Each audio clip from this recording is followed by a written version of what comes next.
PCMC news, सत्याला शब्दाची धार। बोराडेवाडी जाधववाडीतील प्रस्तावित रस्त्यांच्या कामाला गती। भाजप नेते आमदार महेश लांडगे यांच्या प्रशासनाला सूचना। बोराडेवाडी जाधववाडी परिसरातून देहू आळंदी आणि पुणे नाशिक महामार्गाला पर्यायी रस्ते आणि इंद्रायणी नदी पात्रालगतच्या प्रस्तावित रस्त्यांची कामं तातडीने हाती घ्यावीत आणि नागरिकांसाठी वाहतूक सक्षमीकरण करावे अशी सूचना भाजपा नेते तथा आमदार महेश लांडगे यांनी दिल्या। भोसरी विधानसभा मतदारसंघातील बोराडेवाडी जाधववाडी येथे नदी पात्रालगतच्या 18 मीटर रस्ता, चिखली स्मशानभूमी ते नाशिक महामार्गालगतचा 24 मीटर रस्ता आणि जाधववाडी ते बोराडेवाडी येथील 30 मीटर प्रस्तावित रस्त्यांची कामं मार्गी लावावी अशी मागणी स्थानिक नागरिकांनी केली होती।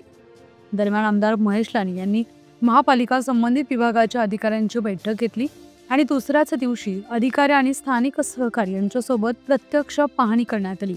यावेळी सामाजिक कार्यकर्ते निखिल बोराडे, निलेश बोराटे, नितीन बोराडे, अतुल बोराटे, नवनाथ बोराडे यांच्यासह महानगरपालिका स्थापत्य विभागाचे कार्यकारी अभियंता सुनील दत्त नरोटे, उपअभियंता नरेश जाधव, कनिष्ठ अभियंता इम्रान कलाल, नगर रचना विभागाचे उपअभियंता विकास घारे, कनिष्ठ अभियंता संतोष कदम आदी उपस्थित होते। अतिक्रमण कारवाईनंतर डीपी रस्त्यांना चालना। महानगरपालिका प्रशासनाने खुदळवाडीमध्ये मोठ्या प्रमाणात अतिक्रमण कारवाई केली, त्यामुळे डीपी रस्ते आणि आरक्षण ताब्यात आली असून सदर रस्त्यांच्या कामाला चालना मिळाली आहे। बोराडेवाडी जाधववाडीतील पर्यायी रस्त्यांची कामं काही घेऊन प्रशासनाने परिसरातील नागरिकांना दिलासा दिलाय। खुदळवाडीतील कारवाईनंतर आता प्रशासनाने डीपी रस्ते आणि आरक्षण विकसित करण्यावर फोकस केलाय। देहू आळंदी मार्गावरील वाहतुकीचा ताण कमी करण्यासाठी पर्यायी रस्त्यांची कामं तातडीने मार्गी लावावीत अशी सूचना महानगरपालिका अधिकाऱ्यांना केली आहे। 1997 मध्ये महापालिका हद्दीत समाविष्ट गावांमध्ये अद्याप अनेक ठिकाणी डीपी रस्ते विकसित करणं प्रलंबित आहे।